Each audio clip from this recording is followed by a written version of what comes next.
Olá, meus amigos, minhas amigas, obrigado por terem vindo até aqui, acompanhando então a minha trajetória em 45 anos de jornalismo esportivo e geral. Neste capítulo, sigo vestindo aqui um dos uniformes que usava nas externas na RBS TV, e a partir do ano 2000, em julho, a RBS TV me transferiu novamente, desta vez para o sul do Rio Grande do Sul, cidade de Pelotas, onde fiquei até 2004 e daí me transferi outra vez para Rio Grande, ali pertinho. Esse é o assunto do nosso capítulo de hoje. Em Pelotas me deparei logo de cara com a campanha política para prefeito e vereadores no ano 2000. Nos primeiros meses conduzi um debate entre 7 candidatos a prefeito, num clima bastante acirrado na época. Queremos fazer uma referência especial ao jornal Diário Popular, que havia previsto esta data para o seu debate com antecedência. Em comum acordo com a RBS TV, o Diário Popular de Pelotas gentilmente aceitou realizar este debate em conjunto com a emissora, que trabalha em rede com a TV Globo e por isso não teria outra data nem horário para reunir os candidatos. O nosso debate desta noite vai ter a duração de 5 blocos.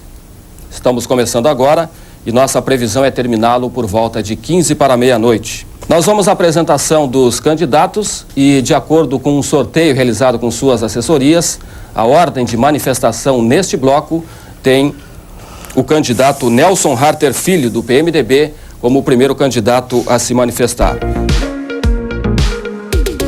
Em Pelotas tive uma equipe mais experiente que nas emissoras anteriores, onde trabalhei com muitos jovens e além de chefiar o jornalismo na zona sul do estado, também fazia as entradas ao vivo para a cabeça de rede em Porto Alegre, quando havia transmissões do Campeonato Gaúcho de Futebol.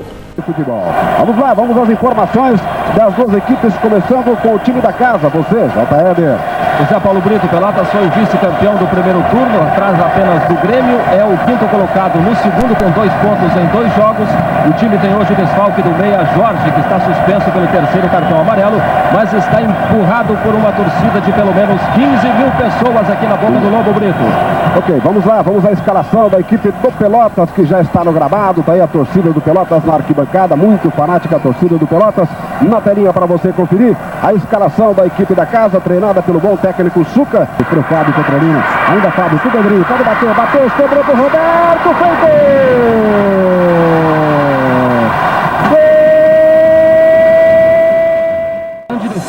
Fazia as coberturas dos jogos das equipes pelotenses, como neste Brapel, disputado em 2001 pela Série C do Campeonato Brasileiro, após um período de 3 anos sem o clássico. Festa do futebol em Pelotas com a volta do Brapel depois de 3 anos. Foi a estreia do Brasil e do Pelotas na Série C do Campeonato Brasileiro. Depois de 3 anos sem Brapel, mais de 8 mil torcedores foram ao estádio Bento Freitas para reacender a velha rivalidade. Cada time chegou com perigo pelo menos 2 vezes no primeiro tempo. No segundo, Pelotas tentou com Josiel, mas o goleiro Luciano fez grande defesa e evitou o gol.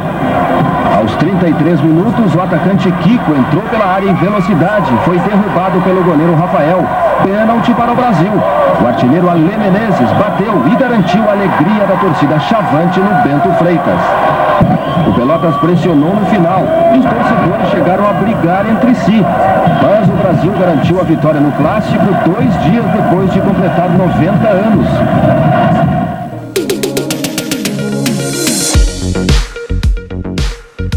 Em 2002, o Pelotas disputou a Copa Sul Minas e estive presente em diversas matérias e transmissões, como nesta para a Globo Minas, em Pelotas e Cruzeiro, em que trabalhei com o Rei Dadá, o Dario Maravilha, que era comentarista em Belo Horizonte na época. Futebol, nem mesmo a chuva forte atrapalha o desempenho do Pelotas, que chega à liderança da Copa Sul Minas, junto com Grêmio, Cruzeiro e Coritiba. Mas o fim de semana começou com derrota para os gaúchos. O Juventude foi ao Mineirão e perdeu por 1-0 para o Cruzeiro. O Inter, com Fernando Baiano, saiu na frente. Teve Alexandre expulso no primeiro tempo. E no segundo permitiu a reação do Coritiba, 3-1. No Estádio Olímpico, o veterano Zinho comandou o Grêmio na vitória de 2-0 sobre o Paraná. O meio-campo fez os 2 gols Quem se deu melhor foi o Pelotas, que ganhou a segunda consecutiva e nos critérios de desempate assumiu o primeiro lugar. A vitória de 5-2 sobre o Mamoré teve muita chuva, que quase impediu a realização do jogo. No meio do aguaceiro, surgiu com destaque o atacante cearense Samuel, autor de 2 gols que deram a ele a artilharia isolada do campeonato. A humildade do jogador contrasta com a euforia dos torcedores. Afinal de contas, o Pelotas é líder de um campeonato que tem nada mais, nada menos que o atual campeão brasileiro e o atual campeão da Copa do Brasil. Uma boa noite. Boa noite, até amanhã. Em 2003, tive a oportunidade de fazer pela primeira vez a cobertura da visita de um presidente da República. Foi na 11ª Fenadoce, em Pelotas. Dentro dos pavilhões da Fenadoce, o presidente fez críticas ao governo anterior e defendeu com firmeza as reformas que pretende fazer. O presidente foi recebido com entusiasmo no Centro Internacional de Eventos. Primeiro, ouviu o prefeito Fernando Marrone dizer que deseja justiça e humanidade do governo federal. Essa foi a primeira visita oficial de um presidente da República à Feira Nacional do Doce. Mas Lula já havia estado em Pelotas e na Fenadoce há 2 anos como candidato a presidente. Muito aplaudido a cada instante, o presidente pediu paciência e lembrou que está há apenas 5 meses no governo e porque pretende realizar a reforma da Previdência.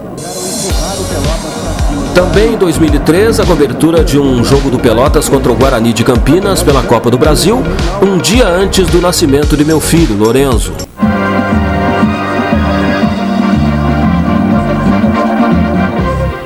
O Rio Grande do Sul arrancou mal na Copa do Brasil. Pelotas até saiu ganhando, mas o Guarani de Campinas virou o jogo na boca do lobo. Mais de 7.000 torcedores não se intimidaram com a possibilidade de chuva e tentaram empurrar o Pelotas para cima do Guarani. A defesa de Alexandre animou o Pelotas, que abriu o placar com o Marco Antônio.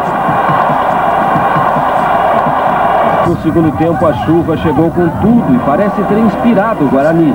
O empate chegou aos 10 minutos neste belo chute de Reinaldo, no ângulo de Alexandre. O Guarani precisou de apenas 3 minutos para virar o jogo no segundo tempo. E o gol da vitória acabou saindo com um artilheiro que ainda não havia marcado este ano.